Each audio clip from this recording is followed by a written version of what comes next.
तर इथे आपण बघितलं थेरापेटिक हायपोथर्मिया जो आहे जो ROSC आल्यानंतर करायचा आहे. तर ROSC नंतर जर GCS <6 असेल तर तुम्ही TTM किंवा हे करू शकता,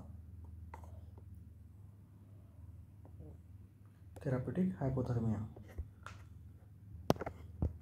तर याच्यात आपण बघितलं टार्गेटेड अनकॉम्प्लिकेटेड असेल, मॉडरेट कोमा असेल तर थंड करू नका. जे सिव्हिअर आहेत, डीप आहेत, ब्रेन स्टेम गेला आहे त्यांच्यामध्ये मग तुम्ही TTM करा, थेरापेटिक हायपोथर्मिया करा. तर पोस्ट कार्डियक अरेस्ट सिंड्रोम. तर पोस्ट कार्डियक मध्ये अरेस्ट झाल्यामुळे CNSला इंजुरी होते, मायोकार्डियमला इंजुरी होते, सिस्टमिक पण डिइन्फ्युजनमुळे SIRS होतो, व्हॅसो रेग्युलेशन उडतं, कोॲग्युलेशन उडतं, मायोकार्डियलमध्ये स्टनिंग होईल, हायपोकायनेझिया होईल, लो कार्डियक आउटपुट होतील, ॲरिथमियाज होतील, हायपोटेन्शन होईल, कोलॅप्स होईल, ब्रेनमध्ये ऑटो रेग्युलेशन वाढेल, इडेमा होईल, न्यूरो डिजेनरेशन होईल, कोमा, सीजर्स, वॉटऑल, इस्केमिया. त्याच्यामुळे ROS रिफर्फ्युजनमुळे पण मायटोकॉन्ड्रियल इंजुरी होईल. शेवटी इन्फ्लेमेशन होणार आहे, वेसल्स इन्स्टॅबिलिटी होणार आहे, सेरेब्रल एडेमा होणार आहे. तर फेजेस सांगितले त्यांनी. फेजेसचं काय करायचं ते काय नाही सांगितलं. 20 मिनिट्स, 12 आवर्स, 72 तास, 72च्या पुढे, इमिजिएट, अर्ली, इंटरमिजिएट आणि रिकव्हरी आफ्टर ROSC. तर 72 तासाच्या नंतर मग तुम्हाला न्यूरोप्रोग्नॉस्टिकेशन करायचं आहे.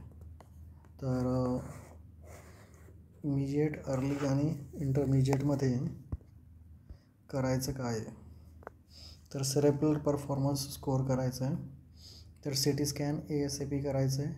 नर्व स्पेसिफिक इनोलेज बघायचे आपल्याला. ते जर असतील तर मग म्हणजे नर्वला इंजुरी झाल्यामुळे इनोलेज बाहेर आले.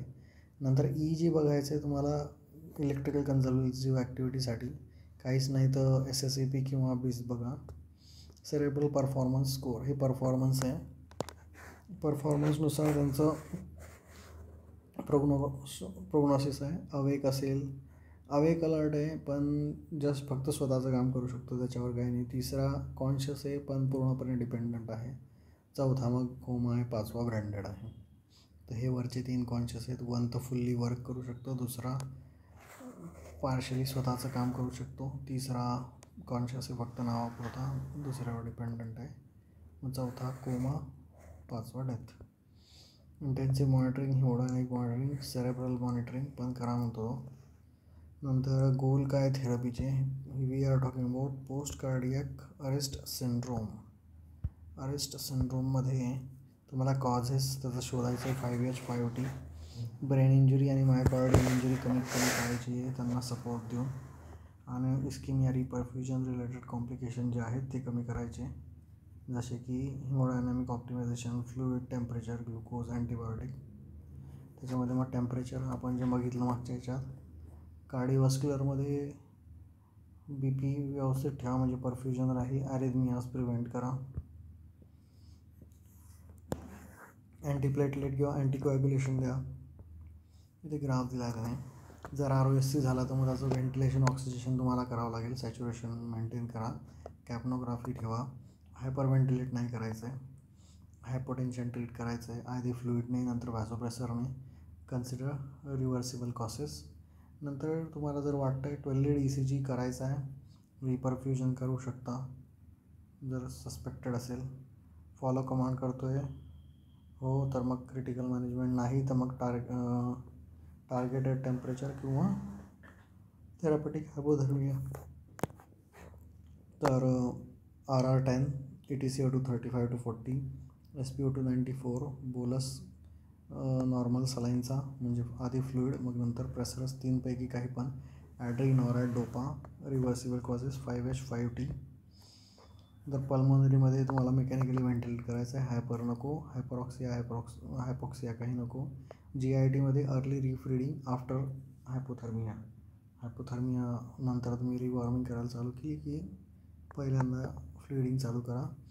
फ्लुइड्समुळे मग तुम्ही CVP, युरिन आउटपुट मेंटेन करा, इलेक्ट्रोलाइट्स, शुगर मेंटेन करा, इन्फेक्शनसाठी प्रोफायलॅक्टिक अँटीबायोटिक देण्याची गरज नाही, पण डिपेंडिंग ऑन सिच्युएशन.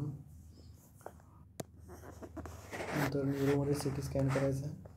मग सिडेशन आणि मसल ॲक्शन द्यायचं आहे. सीजर्ससाठी ई जी मॉनिटरिंग करायचं. B P 65 to 90, C V P 8 to 12, saturation. नंतर PaO2 मेंटेन करायचा आहे. अप्रॉक्सिया नाही करायचं आहे. नॉर्मोकार्बिया ठेवायचं आहे. मिक्स्ड मोर दॅन 70 ठेवायचं आहे. HB मोर दॅन 8, लॅक्टेट लेस दॅन 2, आउटपुट मोर दॅन 0.5 आणि oxygen delivery index more than 600. Brain mild therapeutic hypothermia 32 to 34 for 22 hours. Airway